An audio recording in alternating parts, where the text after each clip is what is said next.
दोस्तों नमस्कार, आप सभी का स्वागत है शॉर्ट हैंड गुरुजी यूट्यूब चैनल पे। आज का डिक्टेशन फिर से एक बार लीगल मैटर पे आधारित है।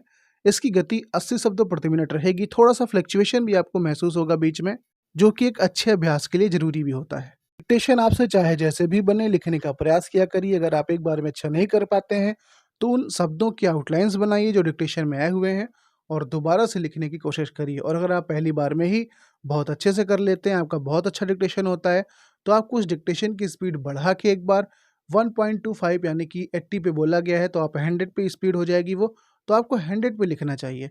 तब जाके कहीं आप ये मानिए कि हाँ, आप 80 पे लिखने के लिए बहुत ही बढ़िया से तैयार हो चुके हैं। फिलहाल जो लोग अभी तक नए हैं, सब्सक्राइब नहीं किए हैं, तो सब्सक्राइब कर लीजिए, क्योंकि यहाँ पे रोज रात में 8 बजे एक डिक्टेशन प्रीमियर किया जाता है। चलिए फिर टाइम को वेस्ट नहीं करते हैं, सीधा स्टार्ट करते हैं आज का डिक्टेशन। डिक्टेशन स्टार्ट हो जाएगी 5 सेकंड के बाद। Ready, start. अपीलार्थी किराएदार के विरुद्ध प्रत्युत्तरदाता मकान मालिक ने छत्तीसगढ़ किराया नियंत्रण अधिनियम 2011 की धारा 12 के अंतर्गत बेदखली आवेदन प्रस्तुत किया था, जिसे किराया नियंत्रण प्राधिकारी ने आदेश दिनांक 14/2/2015 के द्वारा अनुज्ञात किया। अपीलार्थी ने इस आदेश के विरुद्ध किराया नियंत्रण न्यायाधिकरण के समक्ष प्रथम अपील किया, जिसे आक्षेपित आदेश दिनांक 1/12/2015 के द्वारा न्यायाधिकरण ने निरस्त कर दिया और किराया नियंत्रण प्राधिकारी के आदेश का अनुमोदन कर दिया।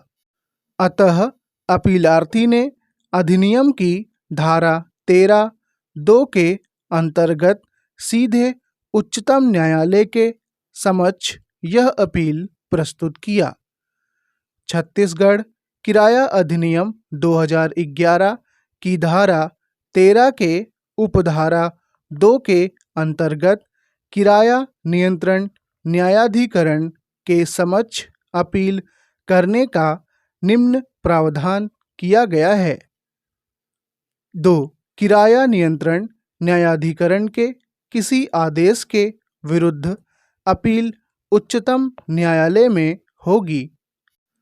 अपीलार्थी के अपील पर सर्वप्रथम 18/4/2016 को संबंधित पीठ ने अपील की पोषणीयता पर इस आधार पर संदेह व्यक्त किया कि क्या न्यायाधिकरण के निर्णय के विरुद्ध सीधे उच्चतम न्यायालय के समक्ष अपील प्रस्तुत किया जा सकता है। अतः संबंधित पक्षों को नोटिस जारी किया गया। बहस के दौरान एडवोकेट जनरल छत्तीसगढ़ ने तर्क प्रस्तुत किया कि छत्तीसगढ़ किराया नियंत्रण अधिनियम 2011 को राष्ट्रपति की सहमति प्राप्त है, इसलिए धारा 13(2) को भारत के संविधान के अनुच्छेद 138(2) और 200 का संरक्षण प्राप्त है, इसलिए यह एक वैध विधि है। दूसरी तरफ भारत सरकार की ओर से यह तर्क उठाया गया कि राज्य सरकार ऐसा विधि निर्माण करने के लिए सशक्त नहीं है। अतः संबंधित पीठ ने आदेश दिनांक 19/4/2017 के द्वारा विधि प्रश्न विनिश्चित करने हेतु एक संविधान पीठ के गठन के लिए मामले को मुख्य न्यायाधीश को निर्देशित कर दिया। तदनुसार यह मामला इस संविधान पीठ के द्वारा सुना और विनिश्चित किया गया। संविधान पीठ के समक्ष विनिश्चय के लिए मुख्य प्रश्न यह था कि क्या छत्तीसगढ़ किराया नियंत्रण अधिनियम 2011 की धारा 13(2) का प्रावधान इसे अधिनियमित करने हेतु छत्तीसगढ़ राज्य सरकार की विधायी सक्षमता के अभाव के कारण अधिकारातीत है। निर्णय 1। संसद और राज्य विधायिकाएं अपनी विधि निर्माण की शक्ति संविधान के अन्य प्रावधानों सीमाओं के अधीन रहते हुए संविधान के अनुच्छेद 245 1 से प्राप्त करती हैं। संसद जहां भारत के संपूर्ण क्षेत्र के लिए विधि निर्माण कर सकती है, वहीं राज्य केवल अपने राज्य क्षेत्र के लिए विधि निर्माण कर सकते हैं, किंतु संवैधानिक सीमाओं के अधीन, न कि उससे परे।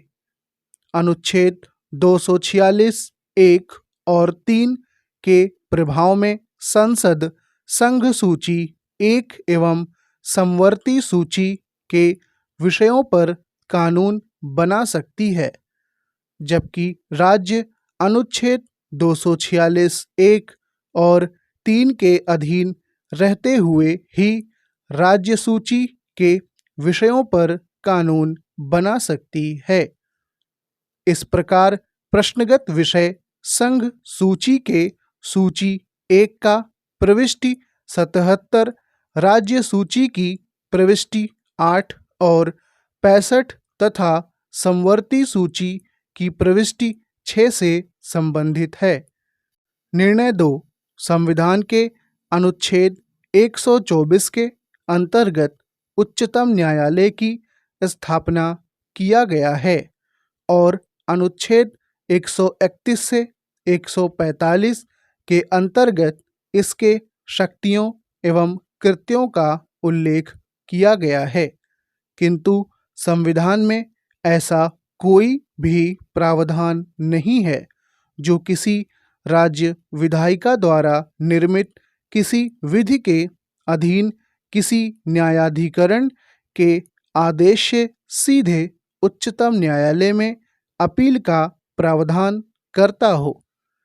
संवैधानिक व्यवस्था में संघ सूची के सूची द्वितीय की प्रविष्टि 18 राज्य सरकार को भूमि अर्थात भूमि में या उस पर अधिकार भूघृति जिसके अंतर्गत भूस्वामी और अभिधारी का संबंध है और भाटक संग्रहण, कृषि भूमि का अंतरण और अन्य संक्रामण, भूमि विकास और कृषि उधार उपनिवेश पर कानून बनाने की शक्ति प्राप्त है। स्टॉप।